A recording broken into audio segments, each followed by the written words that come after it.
আসসালামু আলাইকুম সুপ্রিয় দর্শক, আমরা চলে এসেছি সেই বরিশালের ঐতিহ্যবাহী নামকরা মুঘল আমলে নির্মিত আমাদের যে এই পিছনে দেখতে পাচ্ছি মসজিদ। এটা এখন বর্তমানে মিয়াবাড়ির মসজিদ হিসেবে পরিচিত। এই মসজিদের আশপাশ চারপাশে অনেক জমি রয়েছে মিয়াদের, পাশে রয়েছে মাদ্রাসা এবং আমরা সামনে দেখতে পাচ্ছি একটা দিঘি, যেখানে আগে মানুষের অজু ইস্তেঞ্জার জন্য যে পানি লাগতো গোসলের জন্য সুন্দর দিঘিতে এখন পর্যাপ্ত পরিমাণে মাছ রয়েছে। আমরা আসছি আনোয়ারুল ভাই সাথে সেই সুদূর কুষ্টিয়া থেকে আগত আমার সিনিয়র এক বড় ভাই মোহাম্মদ রাজু ভাই, এবং সাথে আছে আমি ডাক্তার মিজানুর রহমান। আসলে আবহাওয়ার বৈরিতা, আকাশ মেঘাচ্ছন্ন, গুড়ি গুড়ি বৃষ্টি, ইংলিশে বলে ড্রিজলিং, তার মধ্যেও আমাদের এই যে ভ্রমণ কাজ এটা থেমে রয়নি। আপনার আর একটু সামনে আসেন, আমরা একটু মসজিদের প্রধান ফটক থেকে একটু দেখানোর চেষ্টা করতেছি। এই মসজিদ 5 ওয়াক্ত এখানে আজান হয়, নামাজ হয়। নামাজের জন্য সেই পুরনো মসজিদ, আল্লাহ তাআলার ঘর, সিজদার জায়গা, পবিত্র জায়গা, কি সেই পুরনো আমলের কারুকাজ, অন্যরকম এক ডিজাইন করা, দেখলে আসলেই পরাণ ভরে যায় যে সেই আমলেও জ্ঞান বিজ্ঞানের অনেক ছিল না, কিন্তু তাদের যে নিখুঁত কাজ এখনও কিন্তু একটা ঐতিহাসিক নিদর্শন এটা প্রমাণ বহন করে। তৎকালীন রাজা বাদশাহ এবং তারা যে কতটা রুচিশীল মানুষ ছিল, আল্লাহ তাআলার ঘর মসজিদ নির্মাণ করেছে খুব সুন্দর কারুকার্য দিয়ে, এখনও মনে হয় যেন বক্তব্য রয়েছে।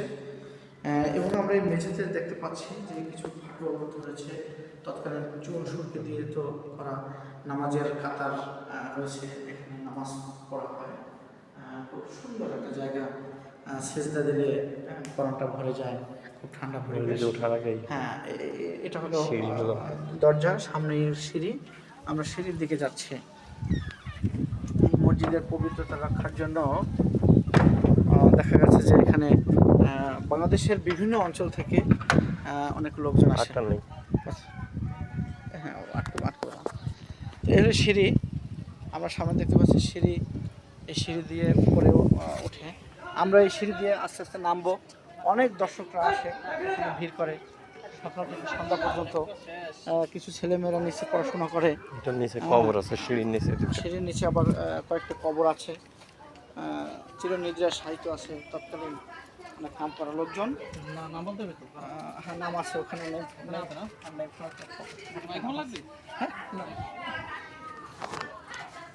হ্যাঁ, তো আমরা দেখলাম, সিঁড়ি থেকে নামলাম, আমরা আরও সামনের দিকে এগিয়ে যাচ্ছি।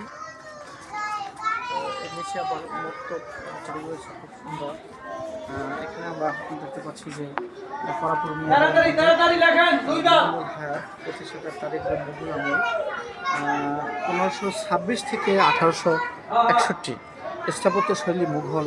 প্রথম সংস্কার হয় মোহাম্মদ জাহিদ, দ্বিতীয় সংস্কার আহসান আলী মিয়া, তৃতীয় সংস্কার নবাব আলী মিয়া, চতুর্থ সংস্কার পঞ্চম সংস্কার আলহাজ আহমদ আলী মিয়া, ষষ্ঠ সংস্কার আব্দুল মান্নান মিয়া, আব্দুল মতিন মিয়া, আব্দুল লতিফ মিয়া, আব্দুল সালাম মিয়া, হাবিবুর রহমান মিয়া, সপ্তম সংস্কার আলহাজ আমিনুর রহমান, ফিরোজ মিয়া, 2013-2015।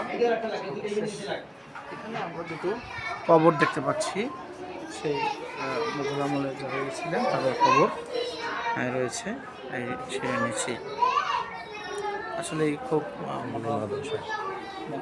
শিশুরা, কোরআনের পাখিরা কোরআন শিখতেছে, খুব ভালো পরিবেশ। এই পাশে বিস্তৃত মাঠে গরু সবসময় ঘাস খায়, মনোরম পরিবেশ। আসলে খুব ভালো লাগলো। আমাদের সাথে থাকার জন্য ধন্যবাদ।